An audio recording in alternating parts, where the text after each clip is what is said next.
출애굽기 32장 1절로 14절. 32장부터는 하나님께서 모세에게 성막과 제사법을 알려주시는 동안 산 아래에서 벌어진 내용입니다. 하지만 오늘 본문인 14절까지는 모세가 직접 본 게 아니라 아직 산 위에 있을 때 하나님께서 알려주신 내용이 되겠습니다. 1절 앞부분입니다.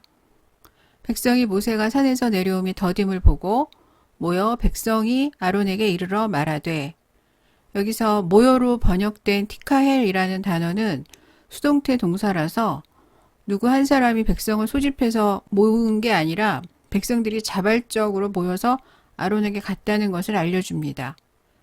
나중에 레위인들 칼에 죽은 자들은 이때 자발적으로 모인 백성들이었을 것으로 봅니다. 1절 뒷부분입니다. 일어나라, 우리를 위하여 우리를 인도할 신을 만들라. 이 모세 곧 우리를 애굽 땅에서 인도해낸 사람은 어찌 되었는지 알지 못함이라. 이 문장을 원문으로 보면 일어나라, 만들어라, 우리를 인도할 신을. 왜냐하면 우리를 인도해서 애굽에서 인도해낸 사람 모세는 어찌 되었는지 절대 알지 못하기 때문이다 로 되어 있습니다. 아주 급박하게 일어나라, 만들어라, 이렇게 이 일어나라, 만들어라는 동사가 맨 앞에 나와 있고요. 이 단어를 보면 아론이 압박을 많이 받았다라는 것을 알 수 있습니다. 이들은 왜 이랬을까요? 이들은 여호와가 자기들을 광야에 버리고 떠났다고 믿었던 것 같습니다.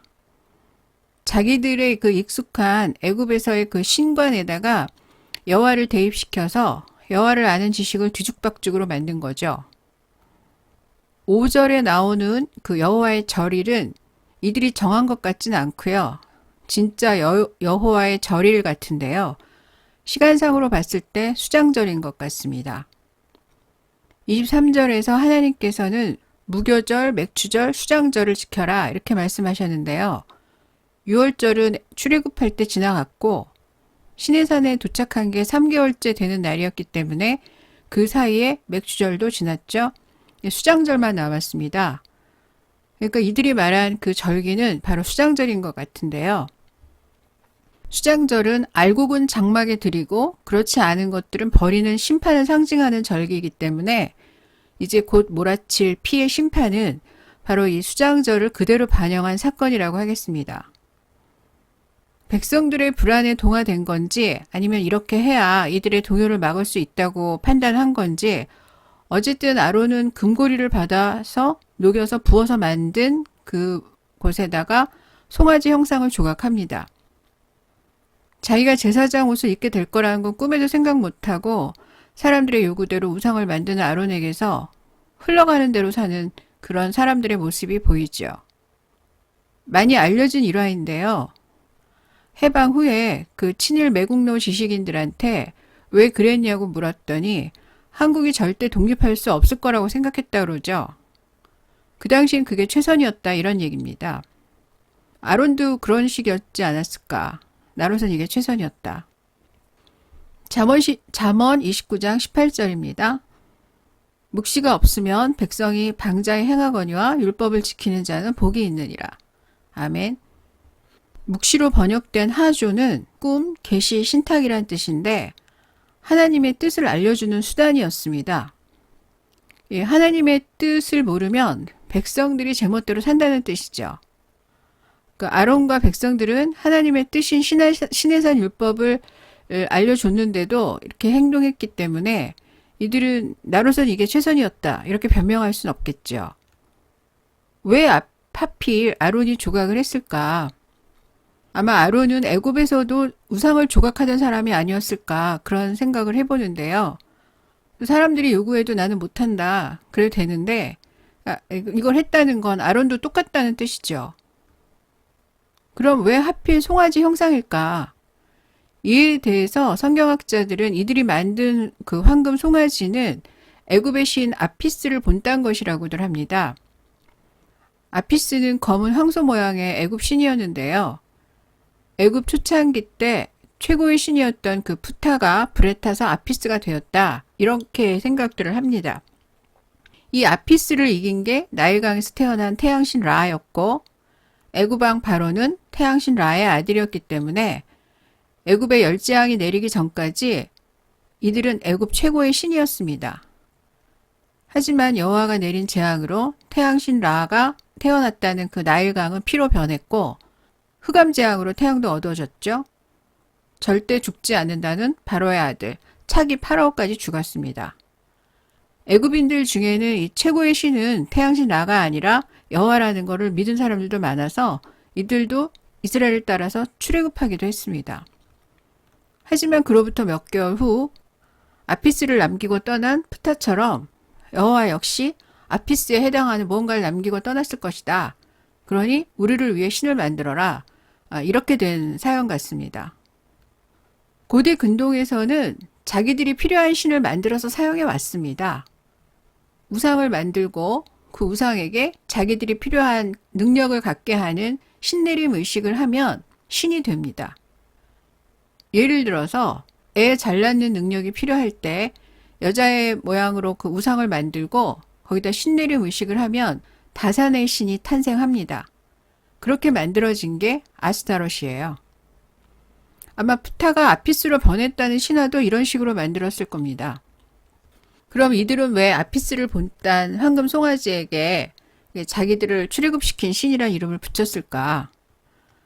이들은 분명히 애굽의 열재앙을 통해서 여호와가 최고의 신이라는 건 알았죠.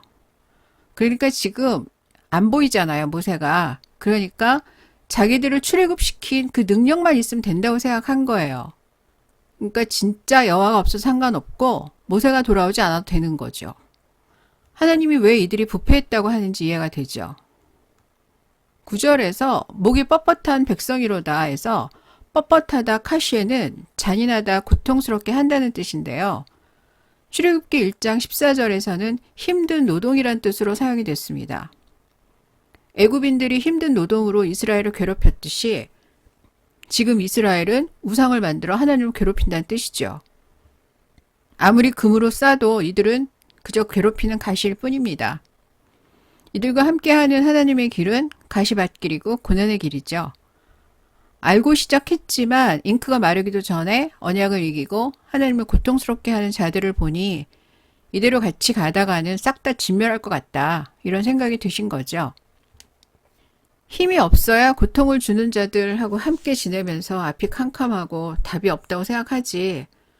그 창조주 하나님이 뭐가 아쉬워서 자기를 고통스럽게 찔러대는 자들과 함께 가면서 계속 당하겠습니까? 그냥 없애버리면 되지. 그러니까 그 걱정을 하신 거죠. 내가 같이 가다가는 싹 다 진멸해버릴 것 같다. 10절입니다. 그런즉 내가 하는 대로 두라. 내가 그들에게 진노하여 그들을 진멸하고 너를 큰 나라가 되게 하리라.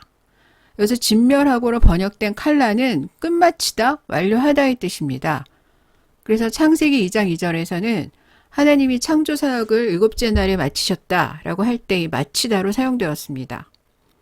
하나님께서는 이들을 벌 주는 정도가 아니라 완전히 종지부를 찍겠다는 것이죠. 아브라함 자손을 통해 큰 나라를 세울 계획은 여기서 끝. 모세부터 다시 시작. 이렇게 되는 거죠. 노아 때도 했는데 또 못할 것도 없죠. 하나님의 결심이 단호하다는 것을 안 모세는 아브라함 언약을 붙잡고 기도하기 시작합니다. 13절입니다. 주의 종 아브라함과 이삭과 이스라엘을 기억하소서. 주께서 그들을 위하여 주를 가리켜 맹세하여 이르시기를 내가 너희의 자손을 하늘의 별처럼 많게 하고 내가 허락한 온 땅을 너희 자손에게 주어 영원한 기업이 되게 하리라 하셨나이다. 신의 언약은 깨졌습니다. 그래서 하나님께서 자기 백성이라고 하지 않고 모세 내 백성이라고 하신 거죠. 하지만 아직 영원한 은혜 언약인 아브라함 언약은 남아 있습니다. 하나님의 일방적인 약속으로 체결된 은혜 언약은 인간의 잘잘못에 구애받지 않고 하나님께서 무조건 지키십니다. 그래서 모세는 이 아브라함 언약을 붙잡고 하늘의 별처럼 많아지게 하겠다고 하신 그 약속을 지켜달라고 기도하는 거죠. 약속대로 하늘의 별처럼 이 백성이 늘어나게 해달라. 이 얘기는 신의 산 언약을 어긴 범죄를 용서해달라는 거죠. 그러자 여호와께서는 뜻을 돌이키시고 화를 그 백성에게 내리지 아니하십니다. 화로 번역된 라는 역경 재난이란 뜻이라서 전염병 같은 재앙을 내리려다 마셨나 보다 이렇게 생각될 수도 있는데요.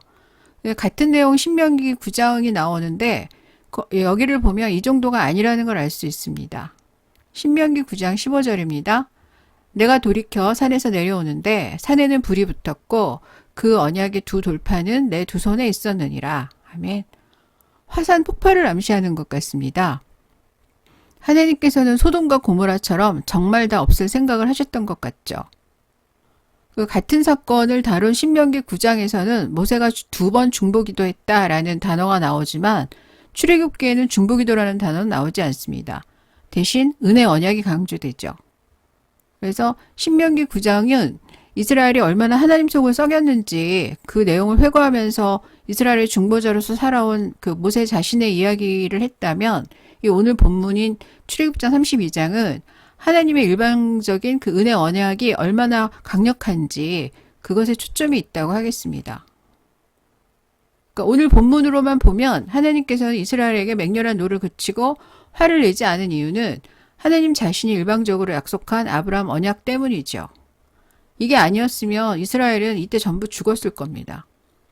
우리 구원도 그렇습니다. 우리가 수시로 하나님을 배신하는데도 불구하고 살아남아서 신앙생활을 계속하는 근거는 우리가 완벽한 신앙생활을 해서가 아니라 하나님의 일방적인 은혜 약속 때문이고 그 약속을 깨지 않는 하나님의 신실하심 덕분이죠. 아멘. 기도하겠습니다. 하나님 아버지, 하나님께서 자기에게 거룩하고 아름다운 제사장 옷을 입힐 계획이라는 것도 모르고 우상을 조악하고 있는 아론에게서 저희의 모습을 봅니다. 그럼에도 불구하고 저희를 용서하시고 구원하시는 하나님의 크신 은혜에 감사를 드립니다. 하나님의 오래 참으심과 용서하심을 늘 기억하게 하옵시고 그 은혜에 감사드리며 살아가게 하옵소서. 모든 말씀 우리 주 예수 그리스도 이름으로 기도합니다. 아멘.